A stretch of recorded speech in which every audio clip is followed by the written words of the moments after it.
Once you've gotten used to a ketogenic diet, you're going to want to push your results to the next level. So if you've got your grocery list and your meal planning under control, then it's time to start thinking about intermittent fasting.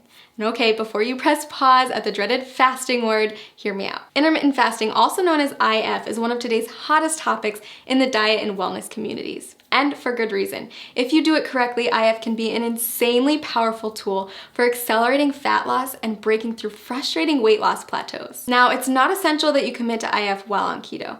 If the idea of it makes you want to throw your keto diet out the window, then it isn't for you.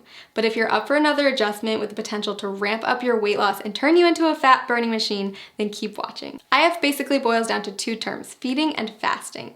You're in a feeding state when you're eating, and all the times in between, you're fasting. Easy, right? Okay, so here's the deal. There's several different methods for fasting, and you get to choose which one works best for your lifestyle. Most people find that at least one of the following is compatible with their life and fits well into their daily routine. Option 1, skip meals that prolong the time your body's in a fasting state. Most people choose to skip breakfast or lunch. Option 2, rely on the eating windows method. This approach involves eating between a 4 and 7 hour window every day and fasting for the rest of it. Option 3, not for the faint of heart. Your third choice is to commit to a 24 to 48 hour cleanse. It's more of an extended fast, and I don't recommend it if you're just getting started with IF. So how do you know which option is best? If you're just getting started with fasting, option 2 is probably the way to go. We found that restricting yourself to specific eating windows tends to work well for new fasters. For example, tons of people have tremendous success only eating between 5 and 11 p.m. And don't forget that the time you spend asleep will account for a chunk of that time. Let's take a closer look at how it works. Say you finish eating at 6 p.m. and start eating again at noon the next day.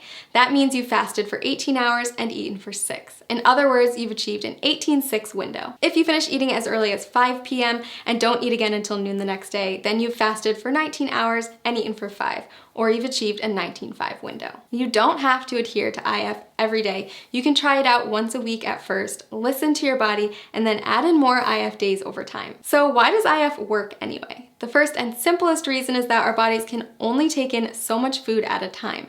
If you're someone who struggles with overeating or snacking out of boredom, IF can help to drastically cut those extra calories and keep you within your limits for weight loss. When your body's in a fasting state, it will begin to break down stored fat to use as energy. So if you're following a ketogenic diet, your body is already mimicking a fasting state since it's relying on fat, not glucose, as its main source of fuel. Just make sure that you're still hitting your daily macros and getting enough fat when you're in your eating window. If this sounds overwhelming, don't worry. We've got a tool that builds intermittent fasting into a keto diet regimen customized for your needs and goals. Click the link below this video to discover your personalized plan. And keep in mind that the benefits of IF go far beyond weight loss. After all, there's a reason why every wellness community is talking about it and why thousands of today's top performers have made it a part of their daily routine. People who practice fasting on a regular basis reap tremendous health benefits in many areas, not just by turning their bodies into maximum fat-burning machines. Nobel Prize winner Yoshinari Asumi discovered that fasting can trigger autophagy, which is essentially a deep cleaning process for your cells. Autophagy helps to stop the aging process, reverse disease, and prevent cancer. It's basically the body's way of cleaning out cells by recycling non-essential components like damaged proteins and getting rid of invading microorganisms and toxic compounds. Like most complex mechanisms, your body needs a break from feeding, so it can focus on performing these other functions instead. Not only does fasting trigger autophagy, it also increases the number of ketones in your bloodstream more than a keto diet alone will do.